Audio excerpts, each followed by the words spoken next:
Tá com microfonia, pessoal. Não sei, alguém que tá... Tá, a gravação foi iniciada, então. Então, boa tarde a todos. Iniciamos agora, então, a reunião do Grupo Consultivo Técnico da Revisão do Plano Diretor. O nosso tema hoje a ser tratado é mobilidade. E tá dando eco, não sei de quem é. É do Mark, se ele puder fechar o microfone. Mark, dele. tu pode desligar Isso. o teu microfone? Meu microfone está desligado. Tá. Pessoal, por favor, revisem. Deixa eu ver. Só um momentinho. Eu mutei alguns aqui. Tá bom. Tá bem. Meu microfone pode ser? Não. Não, mas eu acho que o Mark continua. O Mark... Não é o celular, porque às vezes o pessoal tá no computador e no celular. Não, eu tô no computador aqui. Tá. Agora Não, mas tá ligado, Mark. eu liguei. Agora tá desligado. Não, agora tá ligado. Tá ligado. Pode... Eu vou desligar. Tá. Desliguei. Ok, vamos tentar então. E tá dando eco. Talvez teria que desligar dos dois. Tu desligou, mas estamos te ouvindo ainda. É isso que importa. Até o Google tá ouvindo coisa. Mas eu quero depois começar o província. Tá bem? Posso iniciar? Desculpe qualquer coisa. Então, a gente vai tratar do tema mobilidade agora.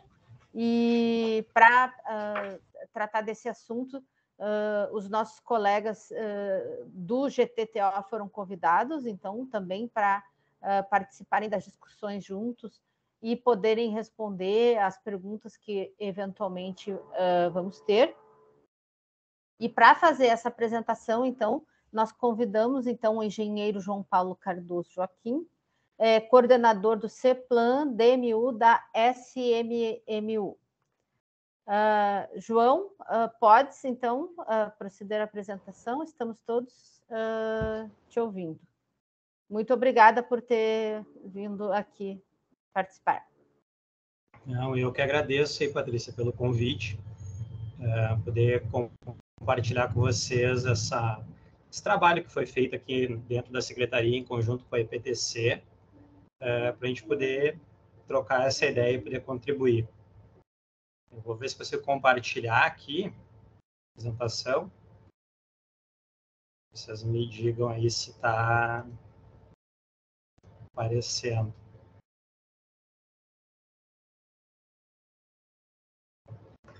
Conseguem ver aí? Sim. Estamos vendo a tua tela do PowerPoint. Tá, perfeito, então. Eu não estou mais aparecendo, então... eu não sei como é que vocês querem conduzir, mas assim, a gente pode fazer da forma mais informal possível. Vocês podem parar para a gente trocar ideia a hora que vocês acharem conveniente. Ok? Tá, bom, então... só uma questão. Tá aparecendo ali o passador de slides e não a tua tela. Talvez tenha que alternar. O que está aparecendo o passador? Com duas telinhas ali que está aparecendo. Aquele modo que aparece o slide seguinte, sabe? Então calma aí, então. Já sei. Acho que ele deve estar compartilhando outra tela, né? Não sei. Isso. Vou fazer do jeito certo aqui, tá? Área de trabalho e aqui agora a tela 2. Agora me digam como é que apareceu aí. Agora sim. Foi? Tá aparecendo a tela cheia, né? Uhum. Bom, então, como eu falei, esse trabalho, né, o plano de mobilidade, ele foi construído pela equipe de mobilidade. Mais recentemente, a gente teve a criação da Secretaria de Mobilidade, mas esse trabalho, na verdade, ele foi iniciado dentro da EPTC. Bom, o plano de mobilidade urbana em si, ele, como qualquer outro plano, ele é um instrumento de planejamento, né? Dentro desse instrumento, são colocadas algumas diretrizes, objetivos, ações, né, que deverão ser feitas para solucionar, né, ou, no mínimo, amenizar alguns problemas dentro, né, do campo da mobilidade urbana. E, naturalmente, né, dentro desse plano são trazidas algumas metas, indicadores, objetivos, né, que devem ser alcançados, naturalmente, dentro de uma visão estabelecida de cidade que a gente quer. Esse instrumento, na verdade, ele está, né, alinhado com outros documentos de gestão e de planejamento já existente, inclusive, no âmbito federal, né? Então, a gente até trouxe lá no exemplo, no início, essa questão do próprio Estatuto das Cidades, que já trazia, né, as funções da cidade. Então, a gente tem essa preocupação desses diversos aspectos que envolvem o desenvolvimento urbano em si. E, mais recentemente, né, lá em 2012, a gente teve a publicação de uma lei específica, uma lei federal específica, né, denominada Política Nacional de Mobilidade Urbana, onde, dentro dessa lei, foram trazidos os diversos aspectos e orientações sobre o desenvolvimento da mobilidade. Daí, lá na lei, já trazia, né, sobre a necessidade do desenvolvimento dos planos municipais.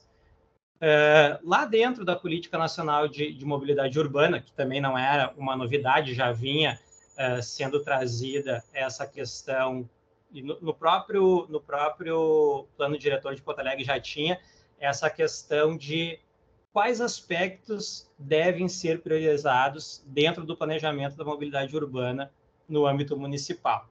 E lá tinha, né, esse triângulo bastante famoso, já conhecido, que é o triângulo da priorização dos modais, né?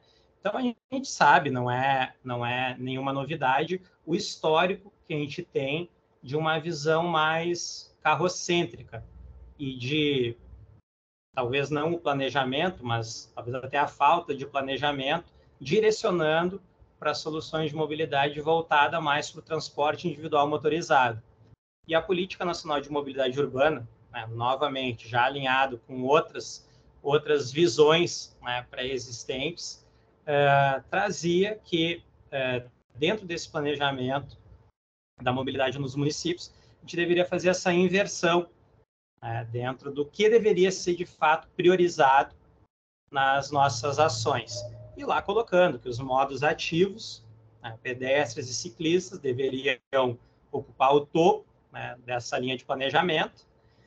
Depois o transporte público, o transporte de massa, transporte de carga, e lá, né, como não como o último, mas assim, deixar mais num plano, né, mais auxiliar, digamos assim, a questão do transporte individual motorizado.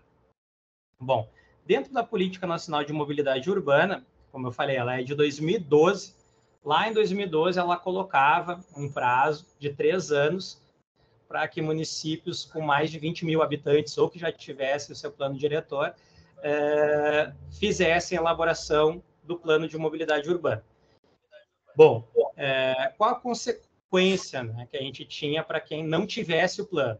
De fato, digamos assim, a pior consequência que tinha era que os municípios não poderiam acessar recursos para projetos de mobilidade urbana. Que, claro, né, se o município sequer tinha se preocupado com um planejamento, naturalmente o direcionamento dos investimentos no nível federal não seriam, né, dados como prioridade para esses municípios. Isso lá em 2012. A gente teve algumas MPs que foram prorrogando esse prazo, porque, de fato, sim, os municípios não dá para dizer que teve uma mobilização mesmo, mas lá no ano de 2020 teve uma última medida provisória que prorrogou, né, para até 12 de abril desse ano.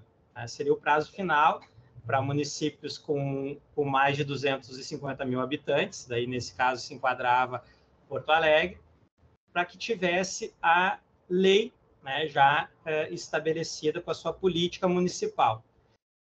Bom, como eu falei, esse trabalho já tinha sido iniciado dentro da EPTC, mas não foi a nossa primeira tentativa de ter esse instrumento, né? A gente teve lá em 2008, 2009, o nosso PIT-MURB.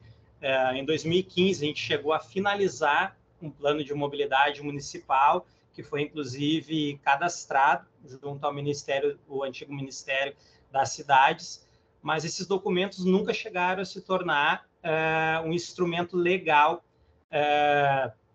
através de lei ou decreto, enfim. Bom, quando foi criada a Secretaria de Mobilidade, uma das nossas missões era justamente prosseguir com esse trabalho que foi iniciado em 2018, para que a gente alcançasse, né, esse marco da mobilidade urbana aqui na cidade. Bom, esse trabalho, como eu falei, que iniciou lá em 2012, acho que talvez até alguns de vocês tenham feito parte desse primeiro grupo de trabalho que foi criado. Ele, como eu comentei, ele começou dentro da EPTC, foram elaboradas diversas atividades, vou botar aqui um cronograma mais compacto do que foi desenvolvido, onde, a partir de uma metodologia que foi desenvolvida pela WRI, chamada 7 etapas, a gente seguiu, até no início, teve a participação da WRI nessa montagem do trabalho, como seria executado. Então, seguindo essa metodologia, a gente elaborou uma série de atividades com vistas a vencer, né, essa construção do plano. Claro que nesse momento, né, lá em 2018, a gente fez toda a estrutura com mapeamento de atores, desenvolveu um plano de trabalho, plano de comunicação, que foi uma questão bastante importante, né? A publicidade que era dada à construção desse plano, e a partir daí foram feitos diversos eventos, né? Seminários, consulta pública envolvendo ferramentas digitais também, pesquisas digitais, para que realmente, dentro desse contexto de construção do plano, tivesse essa participação social na construção. Então, foram realizadas oficinas dentro dos próprios CRIPs, né? Foram realizados alguns eventos, e esse trabalho culminou em alguns relatórios preliminares, né? A gente fez um diagnóstico preliminar, de algumas situações que foram abordadas, como eu comentei, né, dada até mesmo a nossa experiência prévia desse trabalho já anterior, né, de outros documentos que a gente elaborou, muitas coisas acabaram, assim, já eram de nosso conhecimento, acabaram se repetindo. Então, a gente montou um diagnóstico preliminar, seguiu com esse trabalho até chegar numa versão consolidada no início de 2019. Bom, chegando nessa data, como era o último ano de governo, e a gente acabou também, para piorar, digamos assim, as condições da nossa conversa final sobre a elaboração desse documento, a gente ainda teve a pandemia, né? Então, todas as discussões que deveriam ser feitas para finalizar, né, digamos assim, arrematar propriamente dita a construção desse documento, ela acabou prejudicada porque, naturalmente, a pandemia tomou conta, né, de todas as preocupações. E o próprio final de governo, vocês lembram, talvez não era um ambiente assim ou não propiciava o ambiente para essas discussões finais, a aprovação de uma lei. Acabou que a gente acabou interrompendo esse trabalho, a gente chegou a elaborar um relatório síntese e um plano de ação preliminar já com indicadores e metas estabelecidas. Bom, dentro dessas atividades, elas, na verdade, começaram lá em 2018, as primeiras formações do grupo, mas os trabalhos em si, lá em 2018, a gente acabou desenvolvendo um pouco mais. A gente realizou ao todo 41 atividades. Então, a gente fez, como eu falei, seminários, reuniões, a gente fez oficinas internas, que resultaram num apanhado assim, final digamos, de sugestões em torno de 900, a gente pode chamar de ações, né? Que eram registros de intervenções, né?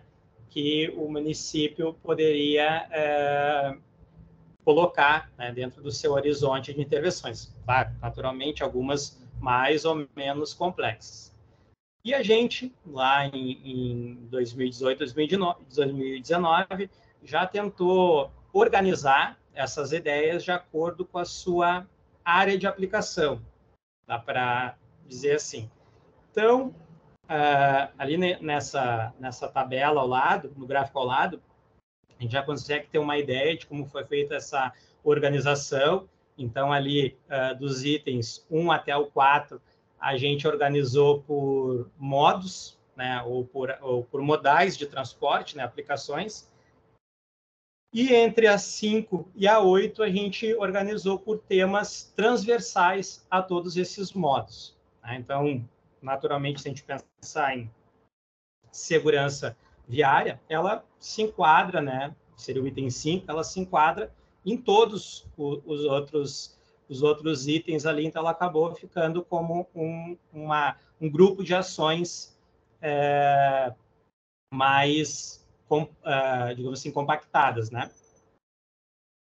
Bom, dentro dos relatórios produzidos, como eu citei, né, a gente acabou chegando num prognóstico, e a partir desse prognóstico e de todas as ações, a gente já tinha um bom material, né, para recomeçar ou retomar, na verdade, esse trabalho.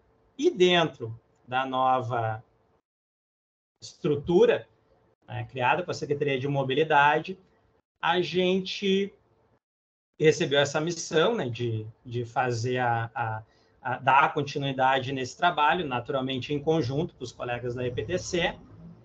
E como a gente teve um entendimento nesse momento de que o nosso principal objetivo era ter o marco legal, a gente começou as primeiras discussões de como seria esse documento, né? Em diversos momentos, até em reuniões que a gente participou, talvez até, a gente também acabou ficando com essa impressão no início, por a gente ver a existência de outros planos de mobilidade. Lá no início, a gente já imaginava que o plano deveria ser um documento já com soluções, né? E a gente viu o plano de Pelotas, por exemplo, ele já tinha algumas soluções ali já pré-estabelecidas, né? E alguns planos já traziam a construção de viadutos, a duplicação da avenida tal. E a gente pensou, olha, na verdade, o que a gente precisa, na verdade, é agora ter um documento com diretrizes. E essas soluções vão surgir dos projetos e ações que a gente vai desenvolver. Então, aquele documento, com aquelas 900 ações, talvez se tornasse um documento muito amplo para a gente ter uma discussão sobre essas ações, porque naturalmente iam surgir diversos questionamentos, né? Mas por que essa solução e por que não essa? Daí a gente resolveu, dentro da secretaria, até para otimizar as discussões, a gente resolveu agrupar essas ações, né? Transformar elas em ações mais estratégicas, mais macro, aonde naturalmente as ações vão estar ali dentro, ou até a gente ter uma liberdade maior, né? Considerando até o próprio dinamismo da cidade, em desenvolver, né, dentro dessas ações estratégicas mais macro, ações, né, talvez um pouco diferentes do que aquelas que tinham sido pensadas, já que a gente estava falando, né, de ações que já vinham sendo trazidas, e ações ali de 2018, 2019. Bom, então a gente revisou, né, não só nesse formato mais macro, e também em relação aos horizontes, né, de planejamento. Então, a gente tinha ações de mais curto prazo, inclusive, vou citar algumas aqui na sequência, que já foram, inclusive, finalizadas, porque elas já estavam em andamento, né? Então, seriam ações a serem desenvolvidas até 2024, médio prazo em 2028 e de longo prazo até 2032, que seriam ações que a gente entendeu que seriam ações mais estruturantes, necessitariam de um planejamento maior, mais dados, enfim, né? E até, como eu falei, como a gente pegou esse trabalho em meio a uma pandemia, né? Era um pouco, talvez até temerário a gente, a partir dos dados que a gente dispunha ali na hora, pensar, né, em ações mais definitivas.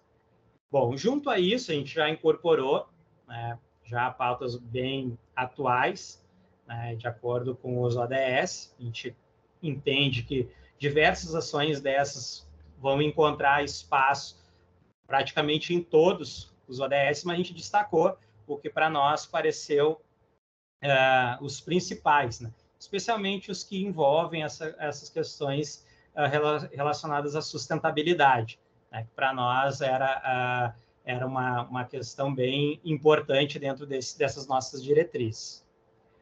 Bom, aqui foi só um dado que a gente acabou trazendo, né? Também para sustentar essa questão da nossa preocupação com essa pauta ambiental, não que não tivesse anteriormente dentro do planejamento, mas como a gente, digamos assim, atualizou esse documento, né, a gente também trouxe essa questão das emissões, né, para dentro do corpo do nosso documento. E também super alinhado também com outras políticas municipais que já estavam acontecendo. Bom, então o nosso plano de mobilidade, ele acabou se estruturando, né, de acordo com seus princípios, objetivos. A gente dividiu os programas com as suas devidas ações estratégicas, um sistema de monitoramento, que é extremamente importante, era uma recomendação também dessa estruturação de como seria construído o plano, né? Monitorar as ações, né, os nossos indicadores, metas, revisar o que fosse necessário. E dentre os nossos princípios, digamos assim, mais relevantes dentro do nosso plano, né, estão as questões relacionadas à melhoria das condições de acessibilidade e de mobilidade urbana, não esquecendo, né, a dimensão metropolitana de Porto Alegre, né? A gente sabe, especialmente quando a gente considera nossos pontos de acesso, né, a grande interação que a gente tem com essas regiões. O que eu já falei também em relação à questão da sustentabilidade e inovação, então, a gente tem uma preocupação muito importante, especialmente no que diz respeito à nossa matriz energética, né, especialmente voltada para o transporte público, que é a questão da eletrificação da nossa frota. E também, naturalmente, né, quando a gente pensa em modos sustentáveis, volta aquela questão que eu comentei lá no início, da priorização dos modos ativos. Tá? E uma outra recomendação das diretrizes, né, da Política Nacional de Mobilidade Urbana, que é, né, pensar nas ações levando em conta também a nossa realidade. Não perder de vista todas as questões socioeconômicas, ambientais que a gente tem dentro do município.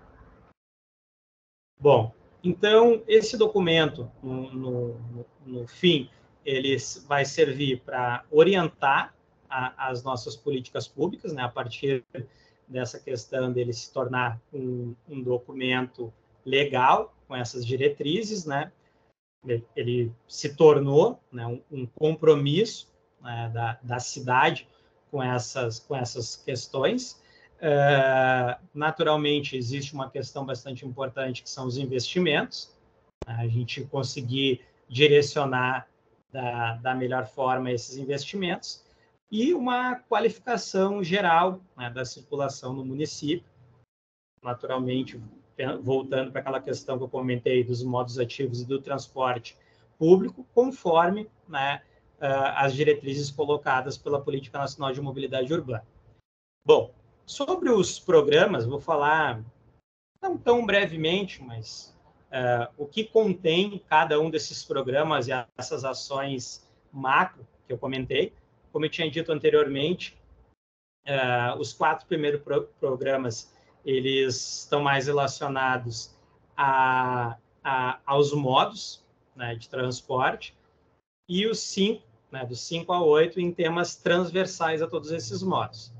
Bom, sobre o transporte ativo e acessibilidade,